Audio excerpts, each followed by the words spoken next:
asalaamaaleykum wa rahmatullahi taala wa barakatu jërëjëf mbokku téléspectateur ak téléspectatrice su télévision El Mauritania ci seen émission waxtaan wi ñu war a tey jii nag wuutu fi sunu naatango soxna Léna Dieye mi nga xam ni moom ngeen daan am habitude di ko gis ci plateau bi muy defanteeg yéen waxtaan wi ndax tey jii nag plateau bi tellement que dafa ala daaw me ba tax na jigéen rek moo fa waroon toog nag mu mat waaye nag loo gis rek war nañu ko mën a maanaam tojal ndax mu mën a jaar fu mu war a jaar loolu moo waral tax tey jii ma am mbégte am kontaante ànd ak yéen ci seen émission bi nga xam ni da ngeen koy am ay bisu jot ci seen plateau bu télévision nationale la télévision leader comme ni ma koy waxee saa su nekk ànd ci ak ay maanaam brave dame ay jigéen yoo xam ni jàmbaar lañu tey jii nag suñu waxee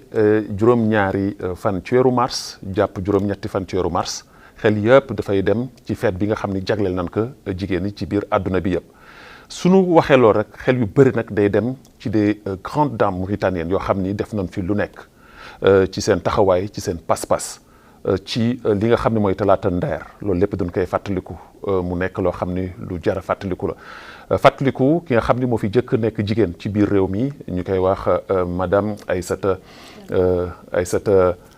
Kane mi nga xam ni fierté la ñu ñaan yàlla subhanahu wa taala mu woyofal suuf ci kawam lu nekk def na ko ci biir réew mi ak jigéen yu bëri nag yoo xam ni nekk nañ fi waaye également sunu yaay yi ñu leen di jaajëfal sunu jigéen yi ñu leen di jaajëfal sunu doom yi jigéen ñu leen jaajëfal waaye man damay faral di dégg ñuy wax saa su nekk benn fan la ñu jagleel jigéen ñi muy 8 mars man damay wax 365 jours yëpp jigéen yee ko moom. loolu moo war a tax ni may présenter sama invité yi ki ci njëkk mooy soxna si di Zahra Coulibaly di conseillère fa nga xam ni mooy ministère des affaires sociales de la famille et de l'enfance soxna si ñoo ngi lay nuyu. voilà sama ñaareelu invité muy ki nga xam ni moom mooy Yaxare Soumaré bi nga xam ni moom mooy secrétaire général bu ONG Action moom nag tey jii fu mu toll fii nii moom soninke yi dañ maa wër soxna si maa ngi lay nuyu. waaw ñu ngi leen di nuyu di leen ziar di leen jox seen wàccuwaay di nuyu vraiment kilifa réew mi di ko jaarale si directeur télévision bi yow tamit nga tasaare leen ko. vraiment am nañu mbégte. li ngeen ñu woo fii pour li nga xam ne mooy feetu jigéen ñi daal. waaw ñu ngi ci am kontaan bu baree bari nag wax dëgg yàlla. très bien jërëjëf Yaxare Soumaré sunu ñetteelu invité min trop sunu plateau di une grande dame comme ni ma koy faral di waxee saa su nekk di jàmbaar di soxna Oumou Khayri Diakhaté muy présidente de l'ONG APFE soxna si ñoo lay nuyu. Babacar maa ngi lay fay. di nuyu également suñu téléspectateurs yi ñuy seetaan di nuyu kilifa réew mi di nuyu suñu naataangoom bi toog nga xam ne moo représenté suñu ministre mooy suñu représentante fi ñu toog ni di nuyu képp koo xam ne yaay nga yaa ngi ci réew mi ñu ngi lay nuyu te di beral nuyoo bi nag sama yaay ak samay tante yi nga xamante ne bii ñoom laa fi dese di leen nuyu bu baax a baax di leen sargaal di leen jox seen wàccuwaay. jërëjëf Oumou Khayri sunu ñeenteelu invité soxna Rokhaya Mbodj lañ koy wax di directrice bu Sirène di béréb boo xam ni dañ fay def loo xam ni dafa jëm ci wàllu taxaw wala soppali lépp loo xam ni jëm na ci produit halieutique moo xam jën la moo xam leneen la soxna si ñoo ngi lay nuyu. waaw Babacar fay naa la maa ngi lay nuyu man tam bu baax di nuyu sama sœur yi ma bokkal plateau bi di nuyu également. Toutes les femmes de la Mauritanie et de monde entier. maa ngi nuyu ñëpp. très bien voilà donc mbokk yi kon tey sunu émission li nga xam ne moom mooy waxtaan wi ci ay pàcc lañ koy def jëm ci lépp loo xam ni dafay soxal jigéen ci période bi ñu nekk madame Coulibaly conseillère ministère des affaires sociales de la famille et de l'enfance. yaa fi taxawal tey jii sunu ministre bi nga xam ne moom dénk lépp loo xam ni jëm na ci wàllu ndimbal wàllu njaboot ji wàllu ndaw ñi alors tey jii sama laaj bu njëkk bi ba lay laaj mooy ñu ngi jëm ci le 7 mars le 8 mars tey jii le 7 la tey jii ngeen anticiper li nga xam ne mooy fête bi bien vrai que ni fête bi moom 365 jours yëpp yéen lañ ko war a jagleel mais nan ngay dundee tey jii su période bi jotee weer wi jot jëm ci li nga xam ni mooy bis bi nga xam ne dañ koy jagleel jigéen lan lay def ci yow ça vous fait quoi? Donc, salaamaaleykum mbokk téléspectateurs yi ñu laa leen yëpp. Et donc comme il a expliqué mon frère, man maay Zahra Coulibaly, conseillère technique chargée de l'enfance au ministère des Affaires sociales, famille et enfants. Donc tey dama réunir ak sama sœurs yi ngir ñu échanger sur la journée internationale des droits de la femme. Donc avant boobu damay remercier d'abord la télévision mauritanienne de nous avoir donné la parole pour ñu wax ci cette journée bi. C'est important ça en fait de la ñu koy manifester. Normalement 8 mars en fait c'est une journée pour manifester en fait les droits des femmes. Mais pour moi en fait 8 mars c'est pas une journée 8 mars rek doyul en fait pour ñu célébrer la femme. Femme dafa kii. Symbolique. C'est très symbolique en fait. Dañ ko war a célébrer tous les jours comme vous avez dit. Tous les 360 jours dañ ko war a célébrer. te man dama kontaan en fait léegi di gis nit yi. dañu jël conscience que jigéen dafa am place bu important. ndax ay organismes ñu ngi jóg di leen dimbali. dañu xam seen impact en fait sur le plan économique social tey donc. Et surtout sur le plan développement. Sur le plan développement. D'ailleurs gouvernement bi sax lancé na en fait projet. pour dimbali jigéen ñi ñu ngi ci liggéey sur les plans d'action. Donc voilà. Et en cette veille de 8 mars, comme mon frère me l'avait demandé tout à l'heure, c'est tout le temps un moment très très émouvant. Moment kii la da ngay gis nit yi il y a une solidarité en fait, il y a une mobilisation en fait que nit yi di def ngir promouvoir en fait le droit de la femme comme j'ai dit pour moi 8 mars en fait journée de promotion la du droit de la femme mais du journée pour ñu célébrer journée la pour célébrer la femme mais la femme devrait être célébrée tous les jours. Voilà. Par rapport à ça. Voilà, ça c'est clair hein, comme je le disais tantôt mais soxna Yaxare soo déggee kàddu yi nga xam ni wax na ko mu jëm ci taxawaayu jigéen parce que jigéen dafa am benn présence am benn gëdd am benn taxawaay alors ban yëg-yëg ngay am tey jii su 8 mars jotee rek xel yëpp àdduna bi yëpp fu mu nekk ni seen xel ci 8 mars lañ koy def ban yëg-yëg ngay am lan la lay def yow en tant que jigéen. waaw jërëjëf Babacar si laajte bi am solo bi su 8 mars di jot en fait dañuy naan ñaari weer mbaa weer dégg nga lu tuuti quand même ñun ñi nekk actrice de développement de def promotion de la femme à partir de janvier ñun dañuy daal di gën a taxaw gën a ut ay résultats. Parce que 8 mars en fait journée internationale mais dañuy war a xaymaal lu ñu liggéey lu ñu am ak fu ñu jëm lu ñu dese. Parce que soo nekkee ci liggéey di ko def il faut que en certain moment nga taxaw xool yow fi nga jóge lan nga jot a def lan nga jot a am ak li la des. Voilà li la dese donc 8 mars pour man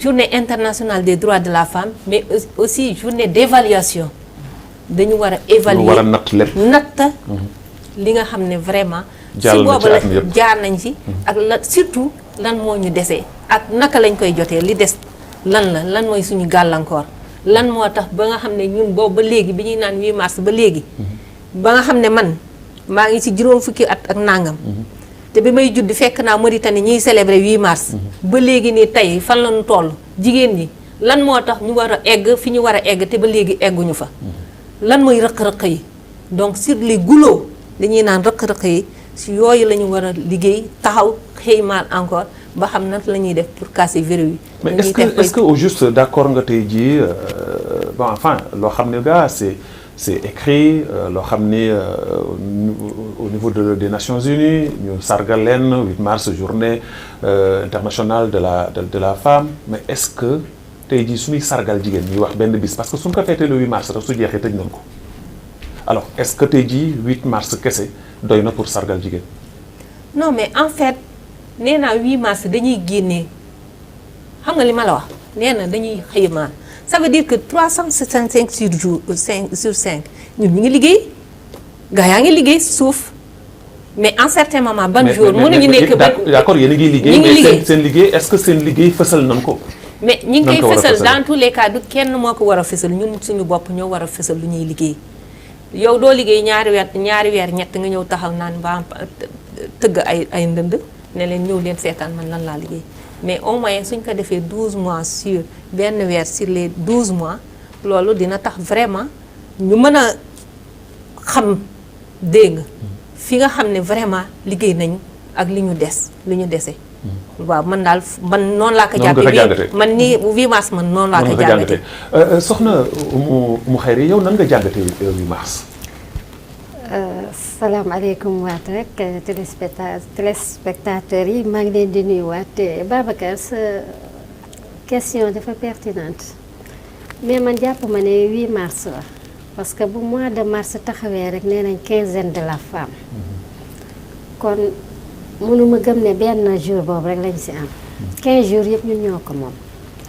te mën nañu dawal sax ba le 25 mars yëpp jigéen ñee ko moom mais comme ci biir rek ni ko sama naataangoom waxee 365 jours yi nga lim sànq ne femme yee ko moom yëpp femme yee ko moom effectivement parce que femme yee nekk ci tool yi femme yee nekk ci marché yi femme yee nekk ci kër yi femme yee nekk ci bureau yi femme yi ñoo taxawaay boo xamante ne xale yi nga xamante ne ñoom la ñu war a yar xale yi femme yi ñoo leen di yar kon suñu taxawaay buñ ko nattee ci 8 mars rek day ndaw waaye ñun ñii di jigéen xam nañ ne dépassé nañu 8 mars li ñu dese kay mooy li nga xamante ne bii moom lañ ñu war a mën a jàppale li nga xamante ne ñoom la ñu war a lëkkaloo ñu jéem a boole suñuy force suñu doole doon benn say ndax lii ñuy xeex muy développement bi nga xamante ne femme moo ko instauré ci biir àddina bi mu war a mën a gën a feeñ lii daal laa mën a commencé indi. d'accord alors soxna Rokhaya soo déggee sa naatango yi li nga xam ne junj nañ ko fi wax ka fi. du ñuy dëggal toujours rek kàddu yi mais man damay ñëw rebondir ci li nga xam ni moom la Yaxare wax ni 8 mars c'est une journée d'évaluation. dañ ko duna war a toog nattaat pour juste lan ngeen fi jot a liggéey ci at mi weesu yëpp maanaam su ma jàngatee wax jooju. dafa may yóbbu ci ma laaj la est-ce que natt boobu ngeen di natt bis bi nga xam ne mooy 8 mars dafa leen war a mën a permettre ngeen xool fan ngeen toll fan ngeen jëm parce que loolu c'est très important. waaw merci Babacar yow peut-être da ngay rebondir ci sa question c'est-à-dire son intervention mais man aussi je vais rebondir si lu mu wax. bu ne 8 mars c'est une journée d'évaluation effectivement journée évaluation la parce que bu ñu jël 8 mars rek ci aspect. journée évaluation la mais warul nekk journée fête. folklorique bi aspect festif bi. ñu dindi ko ñu def ko une journée d'évaluation. une journée d'évaluation mooy lan lu mu wax c'est lu am importance la ñu xam suñu objectif déjà lan la. objectif boobu fan lañ ci atteindre d'abord objectif boobu ban niveau lañ toll ak lan moo ñu desal ñun déjà dañu viser un objectif boo xam ne bii mi ngi suñu kanam te ñu te suñu acti suñu yëngu-yëngu yëpp pour atteindre cet objectif la boo demee ba 365 jours yooyu nga xam ne mooy année bi ngay dem nekk ci 365 jours au jour le jour nga ñëw ba le 7 mars man du ma commencer 8 mars 7 mars parce que waalo la parce que 7 mars ci histoire waalo xam nañu la ca xewoon man ci laay commencer sama semaine de la femme wala sama xew de la femme nan nga koy commencer journée boobu le 7 mars le 7 déjà journée mbégte lay doon bànneex lay doon takku la ñu yëg ni il y a une grande journée qui nous attend journée boo xam ne bii war naa xam fan laa ci toll war naa xam lan laa defagul lan la wax nag lu am importance. li nga visé lan nga ci jot a réaliser ak lan moo la desal la nga xam ne lii mi ngi ci sa kanam nga war ko réaliser. ñu fàtte aspect festif bi nga xam ne bii mooy mobilisation yeeg yooyu yëpp c'est important. c'est important ñu wane suñu bopp. xam ni ñoo ngi fi on existe mais quand même c'est important ma xam li ma dëgg ma lan la. man dama nekkoon ci benn xeex wala dama nekkoon ci un combat di ko mëne combat boobu fan laa ci toll ak lan moom ma desal loo xam ne lii xëy na année bii ñëw bi may entamé waat après 8 mars dinaa lancé wu ci loolu côté boobu man mooy lu am importance lu mu wax kii ñëw ci présence su jigéen yi partout. man je suis à la plage ci pêche laa nekk en amont et en aval jigéen yi ñoo fa nekk donc ñu toog ba un jour ñu yëg ni war nañu évaluer seen bopp évaluer seeni mouvement évaluer seeni yëngu-yëngu lu am importance la. Très important madame la conseillère parce que ñoom li ñu wax léegi surtout ci évaluation bi loolu ça revient au ministère. N'est-ce pas parce que suñu waxee évaluation il faut que aussi tamit ministère bi moom tamit di mën a def benn nattam di xool exactement ñii fu ñu toll jigéen ñi fu ñu toll yéen au niveau du ministère fan ngeen toll ci wàll woowu est-ce que wala su ngeen fekkoon ne amoon woon ci xalaat idée bi nga xam ne jéem na fi léegi ci plateau bi c'est une idée très importante boo xam ni en tant que conseillère de la ministre des affaires sociales xëy na du ñàkk ni war nga ci mën a am loo ci jàngat ba su ëllëgee ngeen waxtaan ci yéen ñaar. D'accord. Je vous remercie pour ces informations. Alors, pour compléter en fait ce que ce monsieur nous a dit par rapport à l'évaluation, effectivement, je vais revenir sur ça. Évaluation, en fait, pour savoir nous l'allons accomplir, où est-ce qu'on en est et où est-ce qu'on devrait aller maintenant. Donc, dans le cadre de la journée du 8 mars, c'est vrai que manifestation il y a un peu à Nouadhibou parce que 8 mars année bi Nouadhibou lañ ko def. da ngeen def décentralisation. Ouais, décentralisation parce que c'est important de faire participer tout le monde. Donc dans ce cadre-là, du ay manifestation non mais c'est une manifestation en fait avec des objectifs précis dans le domaine de la santé, dans le domaine de l'éducation, dans le domaine de la nutrition, ak domaine surtout dans le domaine de l'information en fait sur les droits des femmes. ndax kii bi dans le cadre de l'organisation de la journée dañoo organiser caravane former ay comité ay commission yi dem sur 5 communes au niveau de Nouadhibou pour ñuy sensibiliser en fait les femmes sur les droits am na sax ay comment dirais-je des consultations gratuites pour les femmes. Il y a une sensibilisation en fait sur le cancer du col de l'utérus. Ils vont remettre des lauréats en fait à Djankli Django pour donner pour inciter en fait les autres jeunes filles en fait à se.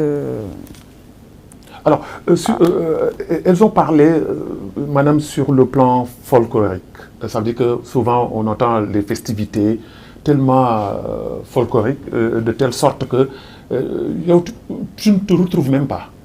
Est-ce que kii maanaam journée bu ñuy marqué la pour ça que dafa am lu xew ci journée boobu ba ñu ñëw ci wala journée la boo xam ni journée fête la parce que en général soo demee ci famille yi nga xam ne yéen ñëpp suba am ngeen activité mais dans toutes les activités soo fa demee li ñu fay fekk mooy ay tëgg sabar ay tëgg tama ay yuuxu ay wane yenn yoo xam ni peut-être que dana am ñoo xam daan si wane daan wane ay exposition mais lu ndaw nga cay gis lu ci de ay fort rek la alors est-ce que aujourd'hui jotul aussi tamit au niveau donc de votre ministère que vous organisez pour accompagner madame les ONG accompagner les femmes pour que ñu mën a jénn ci jafe-jafe yi nga xam ni ñoo ngi koy dund surtout ci wàll woowu.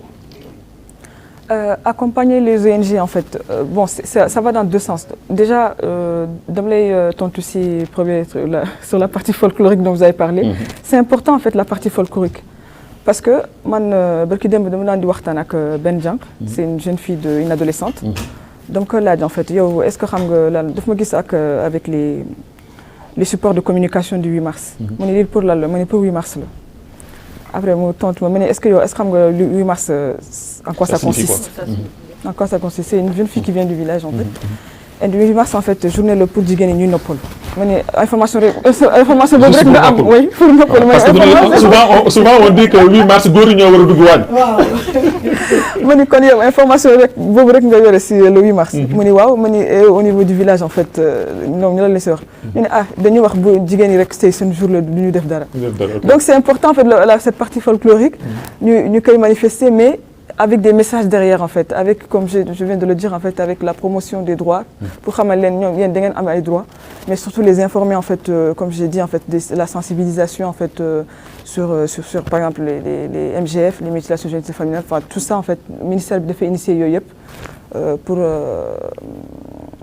pour des promotions en fait au niveau des zones rurales en fait, parce que ñoom ils sont mal informés en fait sur seen droit. Alors tey jii au niveau du ministère fan ngeen toll ci li nga xam ni mooy action yi nga xam ni da ngeen ko jël nas ko nocc ko taxawal ko teg ko pour accompagner les femmes fan ngeen ci toll. Déjà il y a beaucoup de centres.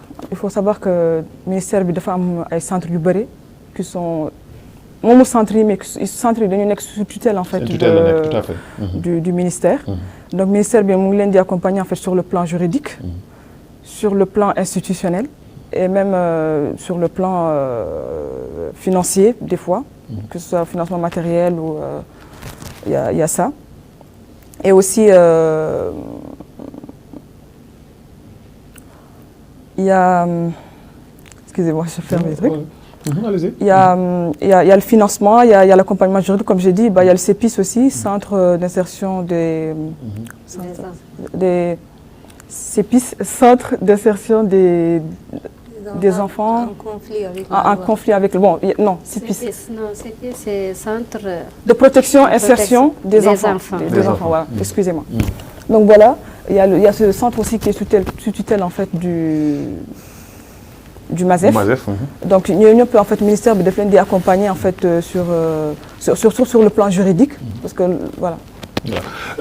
Soxna Oumou Khayri soo déggee li nga xam ni wax na ko yow da ngay yëngatu ci wàllu surtout ndaw ñi moom tey ji mu toogal fii waa MASEF mais li ci gën a am importance ci présence am moom conseillère technique la ci wàllu xale yi.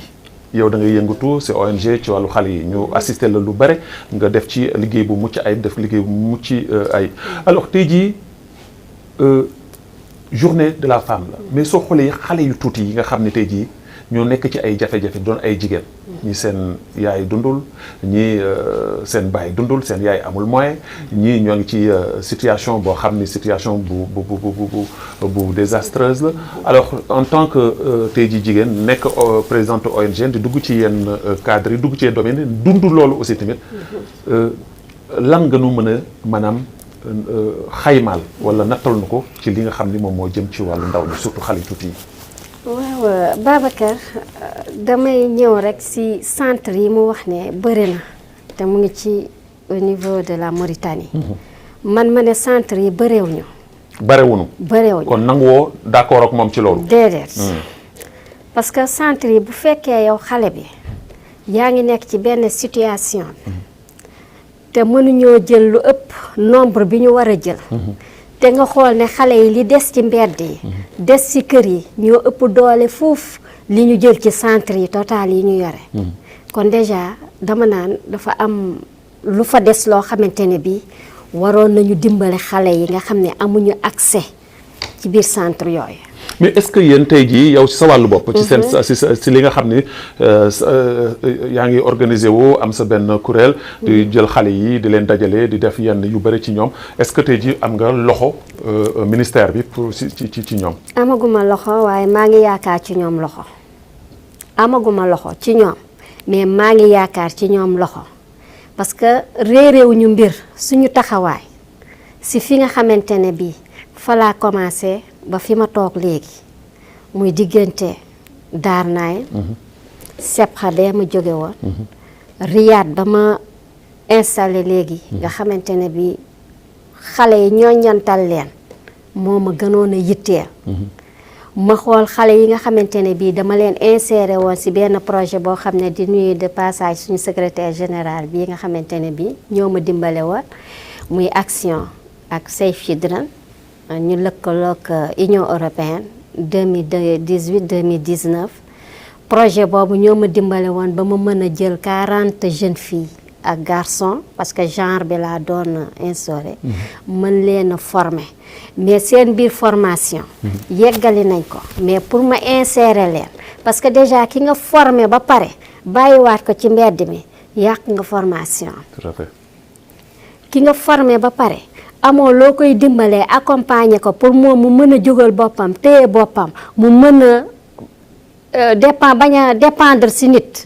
yàq na ba tey mooy li ma dal ak ñooñu terewul jël naa ci ñi nga xamante ne bii xëy na doole bi moo demeewul noonu mais téyewaat naa leen. alors foofu c'est important bala dama la fay dagg sax dellu si madame Coulibaly dégg nga li nga xam ni wax na ko parce que balaa may def laaj sama yeneen invité yi il faut que ma rebondir ci yow ci question boobu mu xam ne posé na ko parce que elle a posé une question très importante ci maanaam lu jëm ci wàllu insertion yi da ngay gis ay ñoom amuñu loxo ci yéen parce que jàppalewul leen xëy na mi ngi am yaakaar xëy na yaakaar boobu xëy na moom xam na am fu mu toll mais est-ce que tey ji jotul ngeen def benn plateforme boo xam ne da ngeen di regrouper toutes les ONG nga xam ne daa ngeen mën a xam kenn ku nekk état ñu def benn rapport teg ko ci table bi pour que ngeen mën a segg ci problème yooyu mën leen jàppale ci wàll boobu su fekkee ne mënu leen am insertion sax ñoom tamit xëy na daanu am yeneen bunt yu ñu leen mën a jàppale ay financement yoo xam ne daanu mën a jàppale xale yi nga xam ne du ñuy nekk xale yoo xam ni des fois leur situation est un peu difficile. Donc, dama lay tontu si li nga wax maa ngi remercier. Alors, par rapport à l'intervention de ma sœur en fait sur l'appui de l'État en fait auprès des associations ou d'autres ONG en fait nationaux. Léegi en fait on a des projets en cours pour ça. Donc il faut savoir que ñun déjà dañuy liggéey ak ONG yi ak ñoom UNICEF ñoom truc en fait ñoom tamit ñooy suñu appui. Déjà ñun récemment dañu am ay atelier de wax POS processus opérationnel standardisé, c'est-à-dire que léegi en fait ça concerne en fait la gestion de cas parce que xam nga fii situation des enfants là en fait dafa bëri am na ay situations yu bëri les situations diffèrent. Donc léegi dañu nekk ci benn processus en fait pour ñu identifier en fait xale yi naka la ñu leen mën a placer selon les situations. Donc UNICEF ñu ngi accompagner ci projet boobu. Mais elle a souligné quelque chose de très important quand elle dit que ni des fois da ngay former ba pare soo former ba pare bàyyiwaat leen ci mbedd mi là aussi ça pose problème. Alors et l'enfant su fekkee ni dafa toog ñu former ko pendant 2 ans 3 ans mu jénn am xam-xam am lu nekk ci boppam moo xam couture la moo xam soudure la moo xam leneen la et si maintenant amul leneen fu mu jëm dafay delluwaat ci mbedd mi et loolu ça va devenir quelque chose d'extraordinaire. Alors est-ce que avant que ñuy waxu état bi mi ngi def leen wala def leen est-ce que jotul yéen seen wàllu bopp ngeen géem leen jàppale ci benn maanaam anam moo xam financement la ci wàllu xaalis ci wàllu koppar la parce que déjà am ngeen budget boobu war ngeen leen ci mën xajal. C'est vrai que am nañu budget pour ngir dimbali en fait les associations en fait nationaux et tout ça là. Donc même récemment en fait def nañu partenariat avec Racine Dia. Comme je dis en fait c'est en cours pour revenir en fait au suivi en fait de la réinsertion des enfants en fait pris en charge sur du long terme. Donc léegi ba léegi enfin ñu ngi ci liggéey en fait c'est vrai que bon tout ça c'est dans ce cadre-là que UNICEF ça prend combien de temps pour étude boobu ngeen def. Pour comment? Non, allez-y. Non, en fait, bon, pour l'instant, en fait, nous ngi ci première étape bi. Bon, je parce qu'en général aussi tamit que yéen waa état suñu waxee ni yéen ngi ciy réfléchir seen réflexion mooy 3 ans 4 ans balaa seen mandat di jeex suñu ngeen naxaat population bi ñu wax campagne électorale nangam ak nangam. loolu on va y revenir waaw. C'est un sujet en fait qui a été soulevé en fait lors de l'atelier pour la continuité en fait du suivi des enfants qui ont été pris en charge. Donc léegi ñu ngi ci liggéey en fait c'est dans ce cadre-là que UNICEF ñoom ñuy accompagner dans le. xam nga Babacar damay dugg foofu tuuti rek ndax xam nga bu ñu falee ministre des affaires sociales. nga fal ko at mu nekkoon ci liggéey balaa at bi jeex nga dindiwaat ko bëgg a tegaat keneen kooku day ñëwaat à 0. moo tax yenn saa yi dañuy bëgg jigéen bi ngay fal. te nga xam ne moo lëkkaloog yaay yi. famille ak xale yi nañ leen dimbali may leen chance au moins ñu bàyyi leen ci seen poste ñu xaw fa toogaay boo xamante ne bii loolu ñu commencé woon sumb di liggéey daañ ko mën a yeggali. wala ñu yeggali si mais sunu fa mais soxna Oumou. soxna Oumou mais su fekkee ni liggéeyuñu fa dara ñu bàyyi leen ñuy naan ataaya ak di ziri rek loolu. Elle a raison déedéet mais yow ki nga dindi fii. waaw du ñàkk comme ni mu wax nii mi ngi woon ci mbir moo xam ne ñu ngi koy saytu. est-ce que saytu boobu duñ ko saytu. maa ngi ñëw xam nga man nekkuma si seen mais d'accord mais est-ce que saytu boobu du doon saytu boo xam ni dañ koy war a saytu avant ñu koy nommer. saytu avant ñu koy nommer moom la ñu waroon a def. ndax yow mi ñuy tànn di la tabb di la dugal fii. waroon nañu xam yow kan nga capacité bi nga am lan la. lan nga mën a jëriñ fii ñu la teg si institution bi. kooku buñ ko wóoloo ba teg ka fa war nañ ko may benn temps bu ndaw boobu nga xamante ne bi war na cee dimbale xam nga cas bi ma exposé léegi mooy cas wu jeune fille yi nga xam ne ñii dañu def plomberie ñii def électricité xam nga dafa jafeñ ci suñu dëkk ñu tànnal ko seen bopp bëggal ko seen bopp et surtout ñooñu moom dañ leen war a sax ñoom insérer waaye surtout ay jigéen ak mécanique surtout jigéen nga mën leen a dimbali au moins accompagner leen mayuloo jot bi nga xamante ne bii kooku mi ngi suivre ki nga xamante ne bii ndax mu mën a accompagner ñooñu nga teggi ko fa keneen kii di ñëw day jëlaat à zéro. voilà soxna Yaxare dégg nga li nga xam ni Oumou wax na ko mais soo xoolee sax si benn côté aussi tamit que da nga koy jox dëgg parce que aussi tamit que indi nit teg ka fa pour benn at ak genn wàll changé ko fi indi keneen ñëw indi ko fi te ñun Mauritanie dañoo am loo xam duñ ko baaxoo képp ku ñu jox benn responsabilité suy ñëw ci benn direction su fa ñëwee ay mbokkam ak ay am di jàmm ak jóge ma ak ñëpp dañ lay ñëw duy leen indi leen alors loolu ça pose problème aussi. waaw domaine boobu man du ma si dugg parce que loo xam ne man maîtriser wu ma ko daal. li may wax nii te mu ñor ma par exemple madame la conseillère li mu wax nii léegi. ak lu Oumul Khayri souligné. par rapport à l'insertion des jeunes filles. jox leen ay métiers yoo xam ne ñoom mën nañ ci jëfandikoo. ba nga xam ne du ñu nekk charge. ci seen famille yi. ba nga xam ne ñooñu dinañ leen dugal ci sëy yoo xam ne mu neex leen mu naqari leen mooy le mariage des enfants ou le mariage forcé. dégg nga loolu di indi yeneen violence encore nit ki danga day mënal boppam. sur ce plan moom son département am na benn projet ak Banque mondiale bu ñu naan le projet Suède dégg nga projet Suède dafa ñëw pour jàppale jigéen ñi mais surtout jeunes filles yi. d'accord yow léegi yaa fi toogal ministre bi. déedéet mais man. dama lay wax leen man dama nekk sama ONG dafa nekk partenaire du ministère depuis plus de 15 ans maintenant. partenaire technique. partenaire technique. du ministère des affaires sociales et de l'enfant. am sa xalaat ak sa xel ci lépp lu ñu def ñoom. non c'est-à-dire que ministère dafa am c'est l'institution. dégg nga gouvernement la dañuy wax dëgg ñoom amuñu moyen yoo xam ne pour dem. si population yi comme ONG yi niñ ko mën a def ñun les ONG dañuy ñëw en complémentarité au programme de l'État. mais État su amul moyen kan moo war a am moyen. waa xaaral ñun nag dañu nekk dans des pays en voie de développement loolu il faut que ñu xam nga ñun dañu am benn problème boo xam ne dañu naan jàngi naa université pare naa partout dans le monde xam nga ne université jàng dañ koy fay dégg nga États-Unis yaay fayal sa doom mu jàng su doonte ne yeen parents yi amu leen ko doom bi day dem jàngi su amee lu mu dajale dem arrêté liggéey continuer jàng ainsi de suite noonu dégg nga ñun nag fii dañuy financer suñu doom yi université ñu jàng gratuitement kenn du fay jàng soo paree yow il n'est pas dit que yow soo amul liggéey dans l'administration rek yow liggéeyatoo doo dara mais da nga jàng pour sa xel ubbeeku.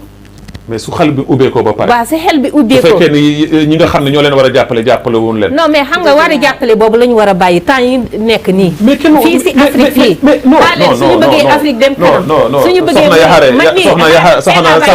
non d'accord mais soxna Yaxare dafa am loo xam ne soo si bëggee dugg tamit il faut que ma relancer la. il faut ma relancer la su fekkee ne état dimbalewul. kan mooy dimbale. waaw léegi man mën naa la wax sama exemple man dama am sama bac dem jàng bitim réew. ñëwaat sama réew.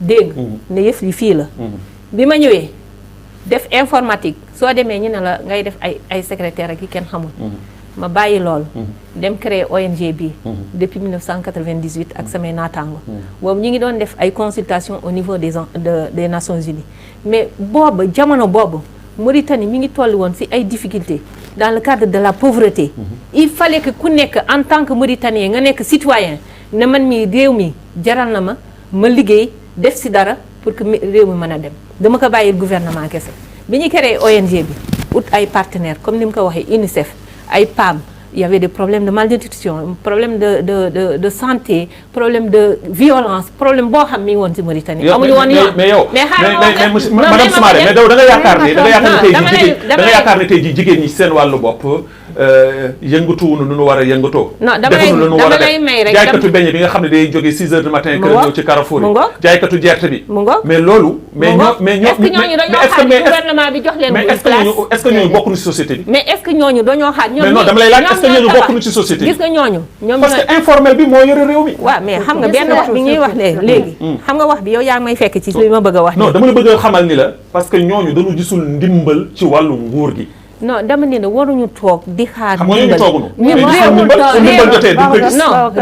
réew mi duñu war a toog ñun suñu réew la Mauritanie ñun ñëpp suñu Mauritanien ensemble waruñu toog di xool gaal gi di déeg doonuñu wax ne président de la République Mohamed Cheikhul Ghazouani que je salue au passage ne moom moo yore réew mi dañu war a toog rek courager les bras man mi Yaxaroo Soumaré war na ma may liggéey su ma amul liggéey man defuma dara te man nga jóg taxaw créer benn affaire boo xam ne yow di nga si jël ay employés ay jeunes ñuy liggéey ay jigéen ñuy liggéey yeneen domaine ñuy liggéey ñi créer fi ay système de microfinance par exemple suñu jëlee benn système de microfinance ñun suñu ONG créé na fi benn système de microfinance te tey mën naa wax ne toog fii télévision mauritanienne ne c'est le premier réseau mauritanien en matière de microfinance dans le milieu communautaire. Mais si un milieu communautaire. Mais loolu ci xaaree gouvernement. D'accord mais gouvernement am na ci loxo. ban loxo amu ci benn loxo lu dul suñu rapport d'activité tous les 3 mois ñu dem déposer que banque centrale boobu loxo dong mu xëy may ma ñëw.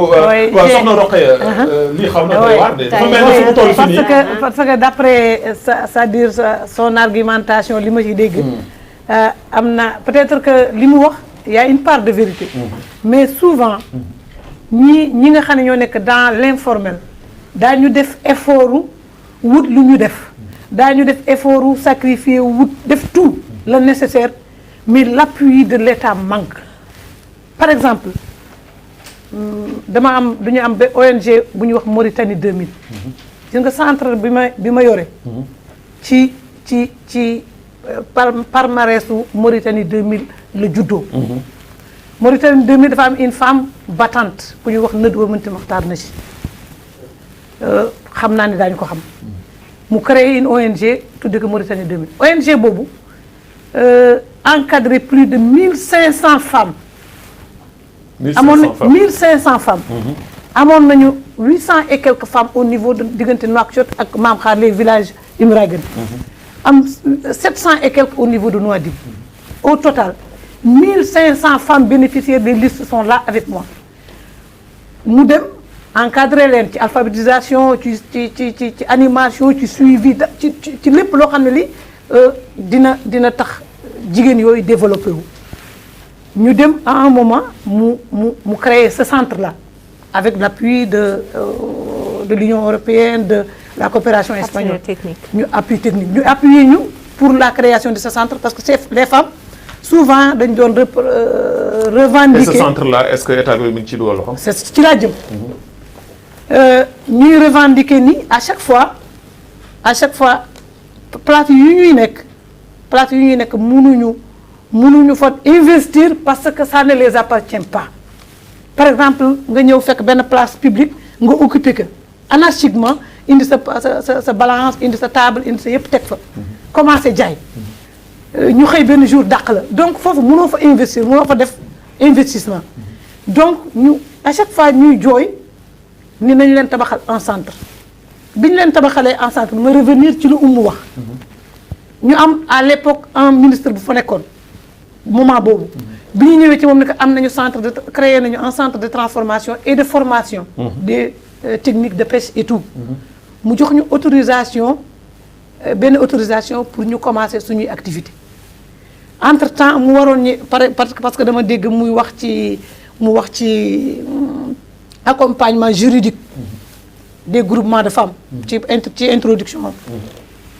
bi ñu demee wut accompagnement juridique boobu moom mu defal na autorisation ni mun ngeen commencer seen activité ki fi nekkoon bi mu ñu defee autorisation bi ñu commencé ba dindiwul ko fa ci laa jëm ñu commencé même pas 1 mois ñu yëkkati ko buñ ko dindee entre temps état bi joxe benn circulaire interdisant la transformation au niveau de Nouakchott et Nouadhibou ñun dañu amoon juste benn autorisation pour liggéey kooku dindi nañ ko autorisation bi n'est plus valable depuis boobu ñoo ngi topp. mais l'État c'est une continuité. depuis boobu ñoo ngi topp ñoo ngi topp pour am un agrément de gis nga centre bi ngay wax maa ko dirigé.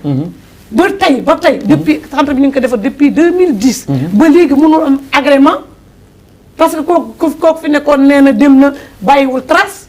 keneen ñëw na def na fi quelque temps mu tamit bàyyiwul trace.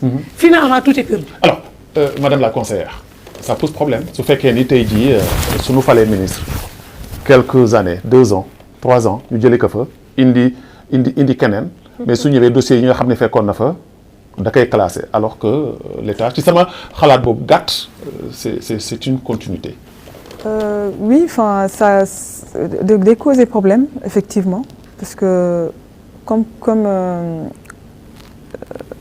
ma sœur avait dit, excusez-moi, l'avait dit tout à l'heure, elle disait qu'en fait aussi elle pensait qu'il y avait un problème en fait par rapport à la continuité des activités, comme que nous donnions un plan stratégique, par exemple le plan stratégique en fait pour Anébi, ça va jusqu'à 2025, et si entre-temps si fait que de changer de ministère, c'est vrai que ça cause un problème par rapport à la continuité des activités.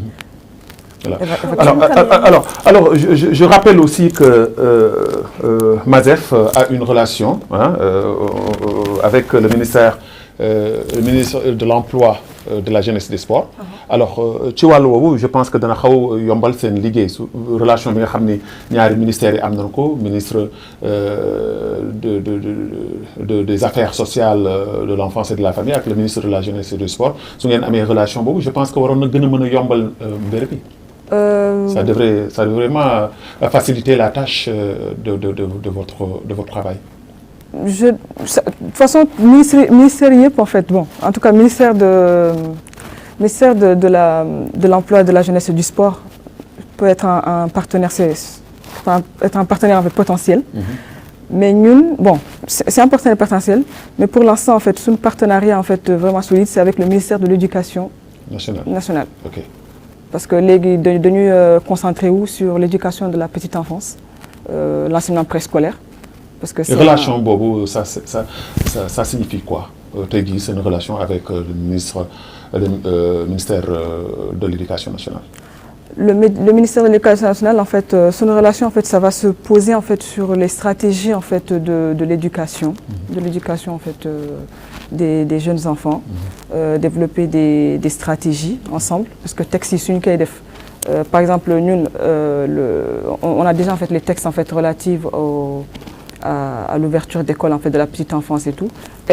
On l'a pas élaboré tout seul. On l'a élaboré en fait avec le ministère de l'Éducation. Est-ce que votre ministère, Madame Coulibaly, am na ay li nga xam ne mooy bourse familiale yoo xam ne ngeen koy dimbale les plus démunis parce que da ngay gis ci biir réew mi ay nit ñoo xam ni wax dëgg yàlla soo demee sunu ndekkee duñu añ duñu reer alors mu nekk ay situation yu xaw a doy waar surtout dans les quartiers périphériques alors.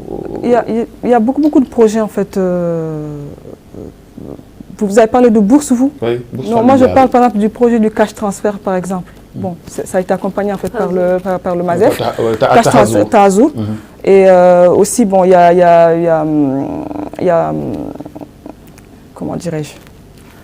De nous mettre à disposition en fait de tous les personnes handicapées parce que le ministère aussi s'occupe des personnes handicapées, de les mettre à sa disposition en fait des cartes en fait pour ça suñu demee soigner ji de nous faire une carte de truc donc c'est à dire un truc et même tout à l'heure en fait dama bëggoon wax en fait les AGR en fait voilà qui font partie de notre plan aussi le ministère en fait a distribué pas mal d'AGR en fait au niveau des régions dafa commencer si keroog commencé na si à la région du Gourgol léegi di ma xam léegi mu ngi commencé suñu ñu ngi continuer en fait. Voilà mais soxna Oumou Khayri quoi qu'on puisse dire il faut que ñu reconnaître aussi l'État maanaam jàmbaarteem ci maanaam benn liggéey parce que on a senti que depuis arrivé le président Ghazouani am na benn vision bu bees boo xam ni jëm na ci réew mi ci taxawaayu réew mi alors tey jii en tant que jigéen boo xam ne yaa ngi ci roqoyeek roqoxaat yi je pense que ni loolu mën nga ko d'accord aussi tamit que ak moom d'accord que aussi tamit que ak ñi nga xam ne ñi nga xam ne ñoo nekk ci ak nguur gi que ni l'État mi ngi def effort bu mag a mag a mag a mag ci wàllu li fi nekkoon xëy na am na lu mu fi fekk mais am na fu bëri foo xam ne yóbbu na ko fa wala yow gisoo loolu Babacar gis naa ko gisuma ko gisoo ko lu tax gis naa ko gisuma ko lu tax gisoo ko d'abord moom am na yéene bi le président maa ngi koy nuyu de passage am na yéene bi am na fas-fas bi waaye en général dañu naan buur aayul dag yaa aay kon pour yow dafa am ñu ko tànc xam nga ki ngay jël nekk lii dafa jëm si ñi nga xamante ne ñoo koy yelloo parce que seen àq la ak seen yelleef nga sote ko jël ñi nga xam ne ñoo féete si yow nga mën leen ko virer te yow amoo benn contrôle bi ña war a contrôler ak yow wala te yow mënoo ñëw toog fi nga toog nga bëgg a xam lépp ña nga lëkkalool ñoo waroon di dugg ci koñ-koñaat yi xam li nga xamante ne bii mooy coono ba nit ñi fay nekk la nga joxe pour mu mën a dem fa mu war a jëm mu war fa dugg mais Taazour bi mu tudd léegi dugg na ñaata la dépensé kenn xamul ñaata la génnee mais fa mu war a yegg yeggu fa fa mu war a yeggu fa xam nga li gën a bon ci réew lan la te lii yàq réew lan la du président bi toog am yéene defar am yéene liggéey xam nga lan mooy problème bi ñi nekk ak ñoom te bëgguñu mu liggéey ñi koy fakkasal ñi koy fakkasal ci yoon bi te xamu leen ñooy problème bi wala ñi fa nekkal parce que pour ñun suñu réew mi xam nga seen lu ko poche yàq dinaa la wax ñaari point yoo xamante ne bii ñooy essentiel yi gën a metti ci réew mi mbokk la deret la balaa kenn moom la te bu fekkoon ne ki nga bokkal rek ngay suqali kon defe naa lay tëdd moo ëpp doole junni yoon ña ngay faj voilà mais Yaxare mayaat ma tuuti Yaxare waaw tuuti rek faj bi handicapé yi alhamdulilah rabbil alamin ndax tey ji suqali na leen macha allah retraité yi jigéen ñaa ngi ciy gis seen bopp alhamdulilah rabbil alamin waaye dafa des néew di doole yi xoolal benn doomu aadama nga jox ko ñaari poste te état waru ko mën a contrôler benn nit rek nga jox ko ñaari poste mu occupé ka du dëgg ci yoon te dañ ko war a wax ci réew mi ndax fii lañ ko war a waxtaane fii lañ ko war a mën a lijjantee alors comme quinzaine la voilà. nañ leen ko lijjanti voilà, fii très bien. moom mu xam lii dox ci biir réew voilà mi te dégg naa kuy topp télévision bi ñun moom mii li mu wax waaw. ñun duñu ennemi l'état ñun complémentarité l'état lañ ok c'est très important li ñuy def pour dimbali ka la waaye liñ koy wanit pour mu mën a gën a am bëtam fi mu war a teg tànkam mu xam ka ñamu lëkkalool aussi mu jéem a xool ña cay liggéey ak ña ca voilà liggéey très bien Oumou Khayri donc Yaxare soo déggee kàddu yi nga xam ni wax na ko loolu tamit dafay nekk loo xam ni lu neexul teggi la alors lan nga ci yokk yow wala lan nga ko ci wax ci lan ci li nga xam ni wax na ko que ni état dafa war a tëddee njaaxaanaay parce que lii mu wax ci wàllu Taazour yéen souligné ngeen ko léegi mu war a dem ci ndimbal ci askan wi am na ñoo xam ni gisuñu ko surtout ñenn jigéen ñi gisuñu li nga xam ñu ne sonn sax. moo jëm ci wàllu ndimbal yi ñu sonn mais gis nga li mu wax mën na am dëgg la parce que quelle que soit la situation sa dépense bi ngay génnee suba di ko jox sa waa kër yow da nga si war a seet da nga si war a gëstu dépense ba xam fan lay jaar du dëgg loo gis projet boo gis walla programme boo gis dafa am suivi ak évaluation kon nag suñu xasee ba état def na effort tëral stratégie yi doxal programme yi affaires yi di daw mais beneen côté dafa am lu war a ñëw di def suivi ak évaluation ba xam ñun ñii li ñuy def naka la est-ce que mi ngi jaar yoon li ñuy joxe et que ki ko war a jël am na ko walla amu ko su boobaa loolu c'est-à-dire que dafa war a am naan amul dina ma jaaxal torop dégg nga parce que man nekkuma ci biir programme boobu nekkuma si biir projet boobu mais man mi nekk si ONG su may def sama projet di ko bind day am étape boo xam ne suivi évaluation te point boobu partenaire bi dërëmam fu muy dugg il faut nga wax ko naka la ngay def pour suivre affaire bi dërëm par dërëm su réeree naka la naka ngay def pour sauver ko donc programme boo gis war na am loolu léegi nag peut-être loo gis rek day am ay failles day am ay négligence su boobaa dañu war a def ay effort dégg nga gën a gëstuwaat nu ñuy def pour yëkkatiwaat affaire boobu dindi ko foofu. Alors, voilà. man li ma bëggoon wax par rapport au MASEF. Ministère des Affaires sociales et de l'enfance. lii moom plaidoyer bu ndaw la rek pour ñoom. parce que nee naa la ñun ay partenaires lañu. parce que lan moo tax ñu nekk ay partenaires parce que ñoom amuñu des moyens yoo xam ne mën nañu def ba nga xam ne auprès des populations les plus reculées.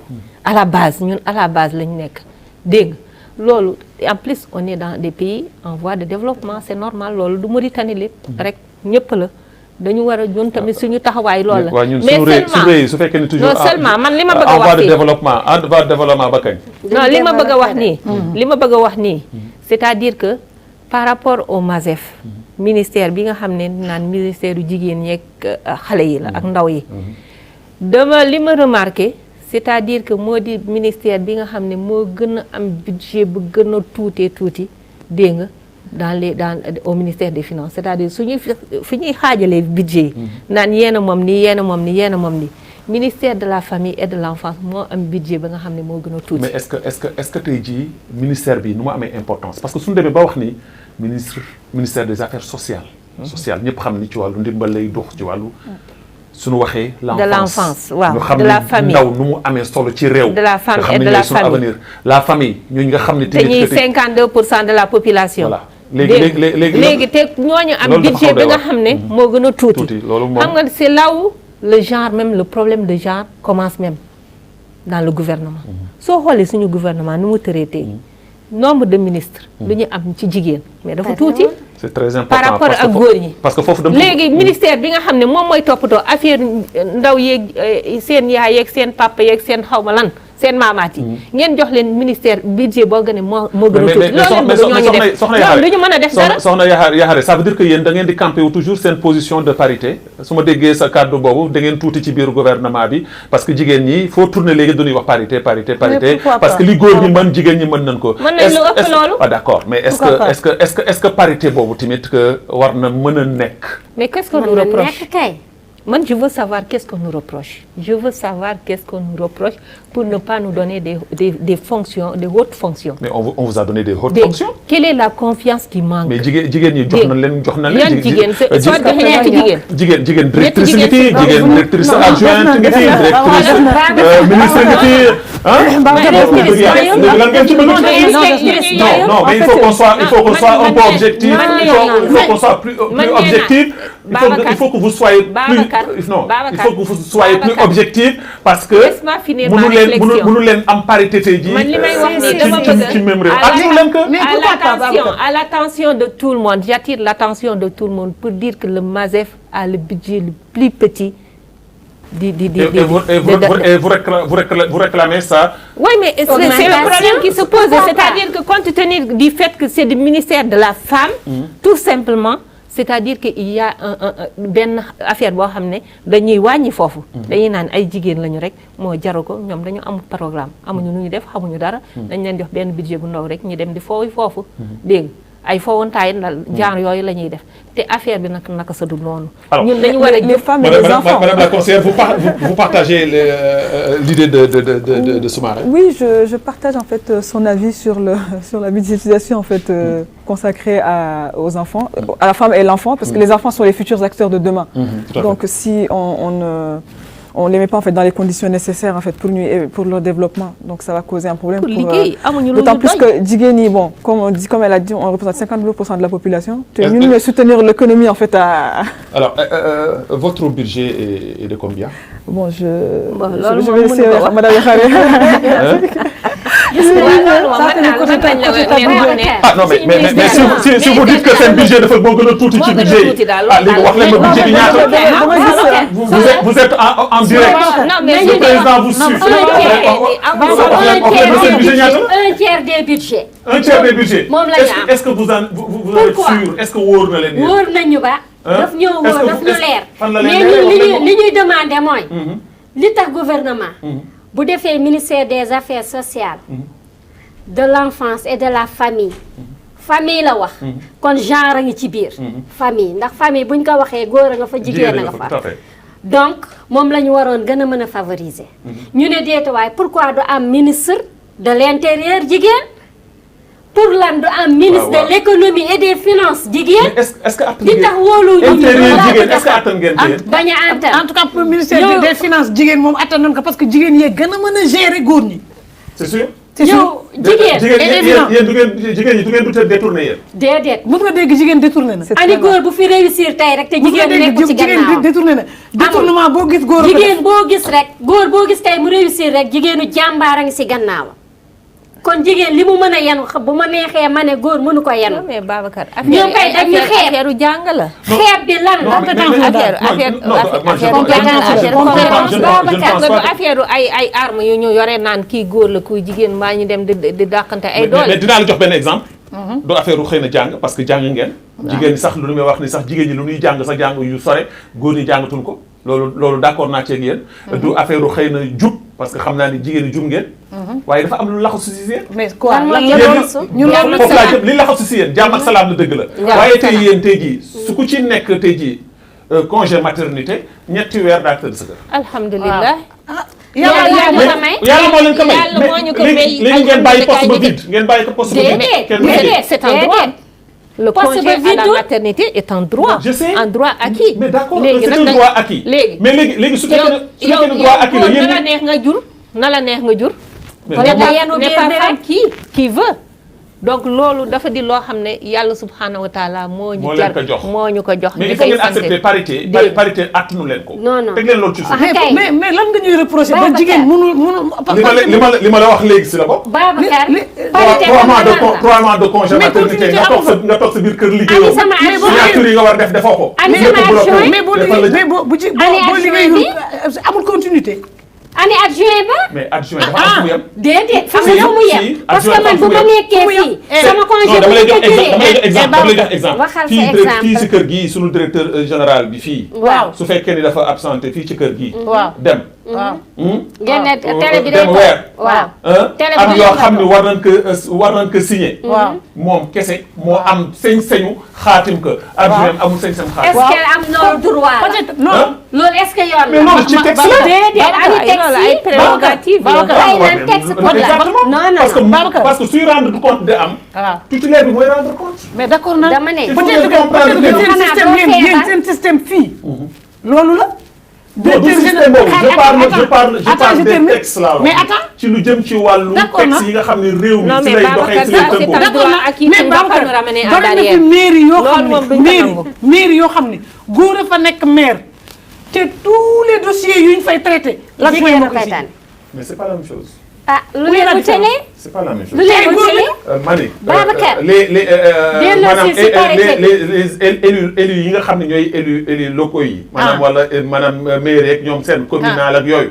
loolu bokkul. ak li nga xam ni non bokkul ak li nga xam ni moom moo jëm ci wàllu exécutif la moo xam ni ministre la moo xam directeur général la yooyu bokkul ce n'est pas la même chose. mais la maire du exécutif. non. xam nga Babacar yow li ñuy def nii. man jamais mon dossier la ñu société bi di def. le maire titulaire war ko signer. waaw il n'est pas là-bas. waaw c'est son adjoint qui signe. kayit mën na signer kayit boobu. amul problème kayit boobu mën na ko signer adjoint maire mën na ko signer. mais ministre général dafa am fu mu yem. pourtant vous l'acceptez pour un homme. que son adjoint signe à sa place et vous l'acceptez pas pour une femme. mais si je comprends bien vous tenez à la parité. parité dinañ la wax lu tax. oui. laaj ñu parité bi lan la. bien sûr yow da ngaa jàng. man ma jàng. diplôme yi nga amee. loolu laa amee. parité bi dañu ne. ci mbiru poste de décision yi nga xamante ne bii jigéen war na faa mën a toog.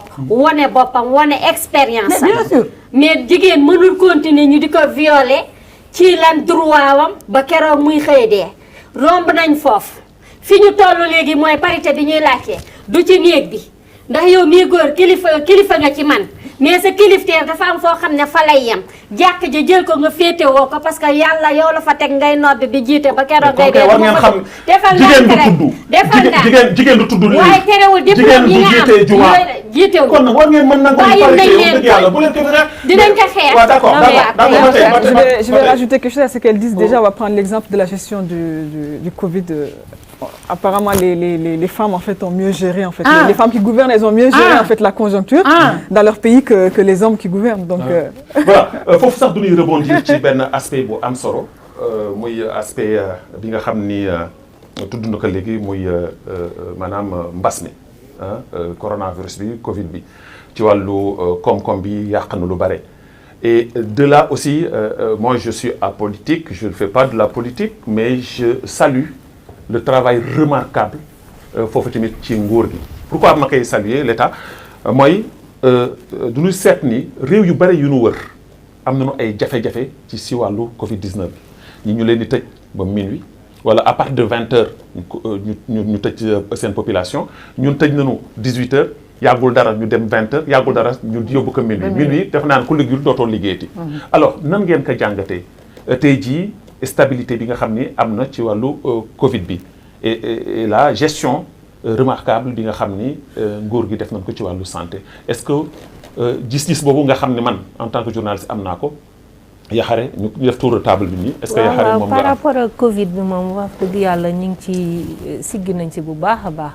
ñu ngi remercier gouvernement bi président ak ministère de la santé ak seen partenaires yëpp parce que ñoom dañu am capacité d'anticipation dégg sur le phénomène jël matuwaay yi nga xam ne nañu def prévention d'abord balaa affaire bi di dal suñu kaw.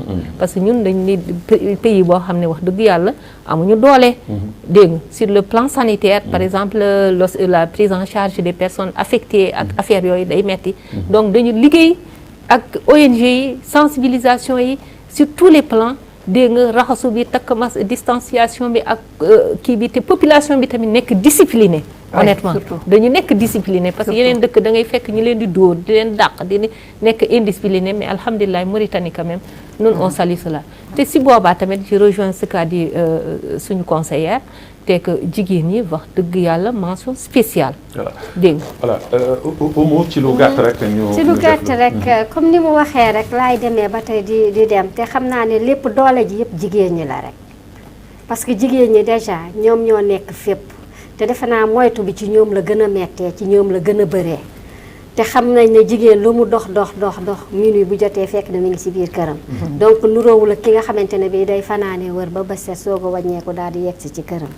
donc ñi ngi saluer lu bëri ndax dispositif yi ñu ci jël am na ay dispositifs yoo xamante ne bii vraiment man de nekkuma ak ñoom parce que defuma politique.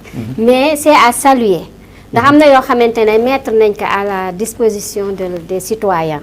foo jaar tout dernièrement campagne bi ñu mëne woon ak le commissariat aux droits de l'homme bi nga xam ne dafa wër Nouakchott yëpp foo jaar rek ONG nga fa ñu lëkkaloo ak ñoom te ma di leen saluer de ce passage c'est pour la première fois que ne commissariat aux droits de l'homme état jéem na lëkkaloog moom boo jéem a génneeg moom un budget boo xamante ne jàppale ko pour mu jàppale ñi nga xamante ne ji ñooy ONG yi nga xam ne dafa lëkkaloog ñoom donc côté boobu moom ñu ngi tey ñu leen wallaay c'est à saluer lu kii wax gis nga côté discipline bi lu ci am importance la yàlla def nañu ñu nekk un peuple boo xam ne bi wala une population boo xam ne bi macha allah suñuy état dañu koy déglu parce que bu état ne instruction yi laa joxe à respecter parce que y a benn pandémie bu fi nekk boo xam ne bii macha allah mu ngi partout. yàlla def peuple bi déglu ko population bi déglu ko c'est à saluer beneen bi mooy li Oumou wax gis nga lëkkaloo bu état def ak les partenaires techniques ñu ci ma ci féliciter bu baax la GIZ.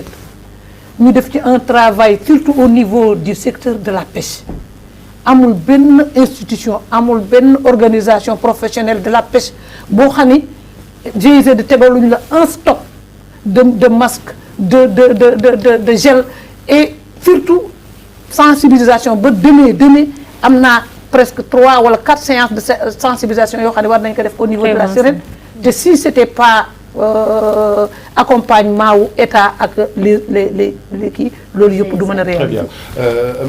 Madame la conseillère. Donc, sur le plan sanitaire. Sur le plan sanitaire, moi je vais saluer le gouvernement encore une fois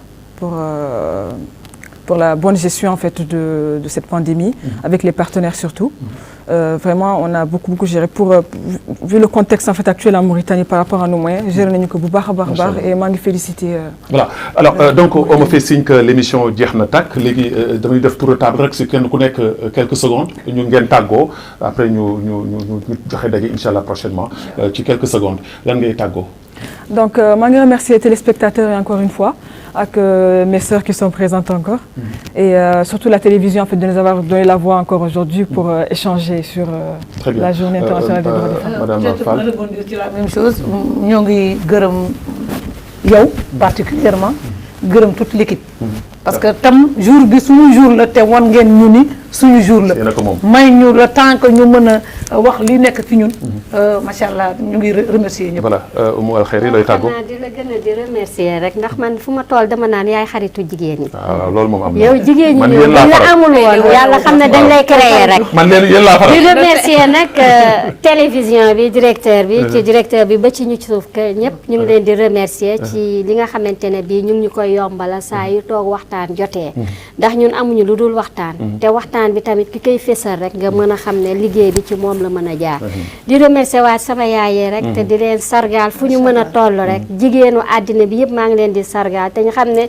bés yi ñoom seeni bés lañ di ñaan rek comme ni ko suñu naataangoom bi waxee nañu évaluer xool fi ñu jóge fi ñu yem ak fi ñu jëm fan la. Très bien Yaxare looy tàggoo. waaw man li may tàggoo mooy jaajëfal daal télévision Mauritanie. remercier aussi ministère de la MASEF. ñoom ñi nga xam ne ñoom tamit ñoo kii émission bi. bëgg ko invité waale ñu si. mais seulement man li may tàggatoo mooy na que vraiment gouvernement mauritanien. tàmbalee si ministères yi différents ministères yi surtout ñu jàppale ministère de la famille et de l'enfance. yokkal leen budget ministère de la justice le parlement mauritanien ñun ngir yàlla ça fait 3 années ñu ngi dugal benn avant projet de loi sur les violences basées sur le genre en Mauritanie te à chaque fois 2 fois loi bi dañ koy rejeter bii mooy 3e fois mi ngi au niveau du ministère de la justice te am nañ ci yaakaar ngir yàlla madame la présidente jabaru suñu président de la République nañu jàppale bokk député yi nañu jàppale parce que au cours du Covid les violences ont explosé en Mauritanie des violences basées sur le genre particulièrement des cas de meurtre dégg nga loo xam ne kenn mosu ko gis fii je pense bien que te war madame dëgg yàlla bëgg nañu loi bi jàll je pense que ni déjà dégg nañ la bu baax a baax ci li nga xam ni wax nga ko jëmale ko ci wàllu viol bi temps bi nu may moo xat moo tax dugg si sax xuus na si parce que bokkoon na ci li nga xam ne bëggoon naa ñu waxtaane ko mais di la jaajëfal bu baax a baax di gërëm di sant bu baax a baax Madame Zahra Coulibaly di conseillère fële ca ministère des affaires sociales de l'enfance et de la famille di gërëm Madame Rokhaya Mbodj di directrice Sirène di gërëm bu baax Yaxare Soumaré di secrétaire général bu ONG Action di gërëm bu baax a baax Oumou Khayri Diakhaté di présidente de l'ONG APFE ci ànd bi nga xam ne ànd ngeen ko ak ñun mais également di gërëm waa régie gërëm cadreur yi nga xam ne ñoo ànd ak ñun gërëm coordinatrice bi nga xam ne tey moo coordonné émission bi yëpp di Zeynabou Diaby mais également directeur des programmes de la télévision bi nga xam ni wax dëgg yàlla il nous a accompagné ànd ak ñun ba lépp taxaw ñu leen di gërëm di leen sant di leen jox daje incha allah ci seen beneen plateau bu télévision El Mauritania yal na yàlla jàmm ci biir mi yal na yàlla muccal leen muccal nu digganu ci géej xewal wasalaamu aleykum wa rahmatullahi taala wa barakaatu.